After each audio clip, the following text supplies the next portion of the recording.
وعلیکم السلام ورحمۃ اللہ وبرکاتہ۔ ماشاء اللہ بڑے پیارے دلائل کے ساتھ اور ہمدردی کے ساتھ آپ نے بھائیوں کو سمجھانے کی کوشش کی ہے اور زور دیا ہے اس بات کے اوپر کہ دیکھو، شرک کی معافی نہیں ہے، اور شرک بہت بڑا ظلم ہے، بہت بڑا گناہ ہے، بہت بڑی جہالت ہے، نادانی ہے، کم عقلی ہے۔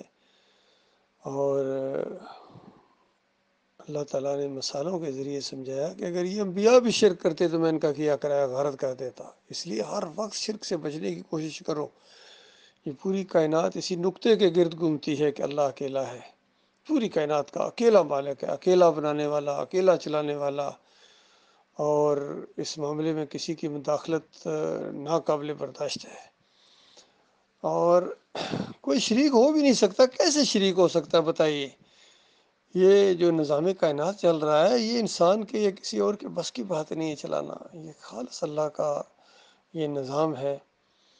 اور اللہ تعالیٰ نے طرح طرح سے یعنی الفاظ بدلی کر کے آیات کو مختلف اینگل سے بیان کیا کہ لوگ اس ایک مسئلے کو سمجھ جائیں۔ اس ایک مسئلے کو سمجھانے کے لیے جو ہے نوح علیہ السلام کی 950 سال کی دعوت، اور ہر نبی نے اسی ایک دعوت کو پھیلایا۔ سب کا دین ایک، ایمان ایک۔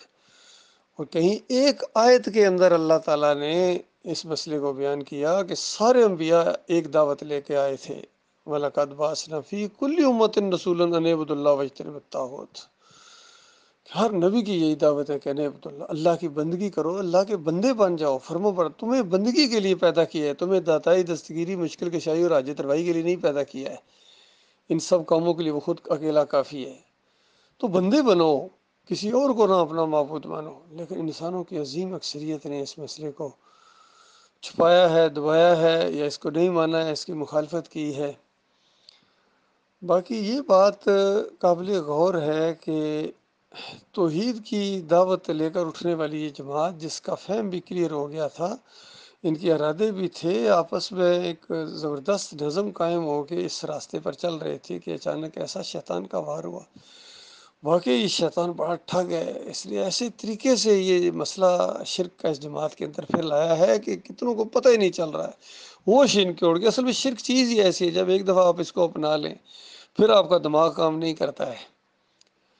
اور میں نے کل پرسوں ان کے کچھ یہ جو یوٹیوب کے چینلز ہیں انہوں نے بنائے، مختلف لوگوں نے بنائے ہیں۔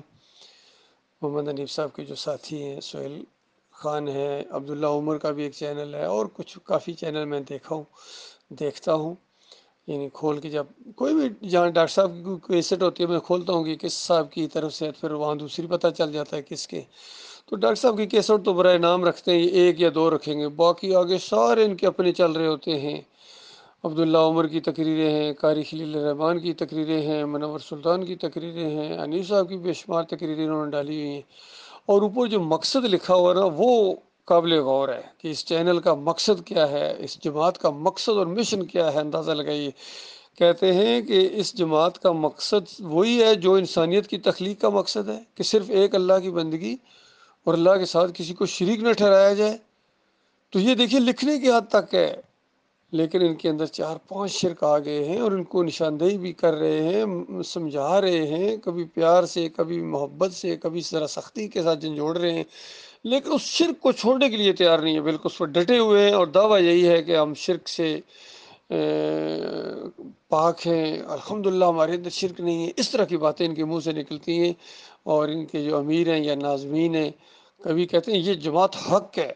بھائی حق تھی، اب نہیں ہے، جب شرک آ گیا تو حق ختم ہو گیا۔ حق اور باطل کا معاملہ جو ہے اب پھر یہ کشمکش گویا شروع ہو گئی حق اور باطل کی۔ تمہیں اب حق کی طرف بلایا جا رہا ہے، تم حق پر نہیں ہو۔ شرک کرنے والے کبھی حق پر نہیں ہو سکتے ہیں، باطل پر ہیں وہ۔ تو یہ محمد حنیف صاحب کا عقیدہ یہ بالکل شرکی عقیدہ ہے۔ قاری خلیل الرحمان ہوں، عتیق الرحمان ہوں، منور سلطان ہوں، اور یہ جتنے بھی ہیں چاہے مرکزی شورا کے لوگ ہیں، شرک کے اوپر اب قائم ہو گئے ہیں۔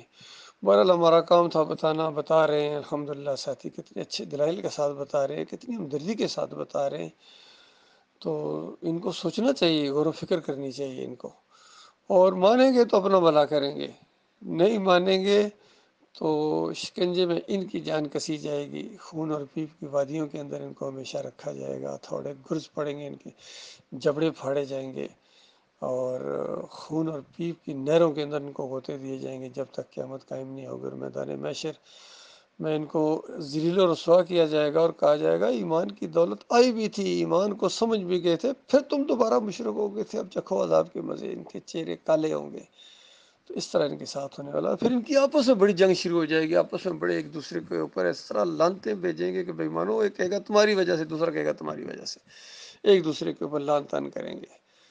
پھر فرشتوں کی لان تان ہوگی، اللہ کی طرف سے لعنت پڑی، نیک لوگ ان کے اوپر لعنت بھیجیں گے، خود ان کے اپنے ان کے اوپر لعنت بھیجیں گے، جن کو یہ 7 جہنم کی آگ کے اندر لے جائیں گے۔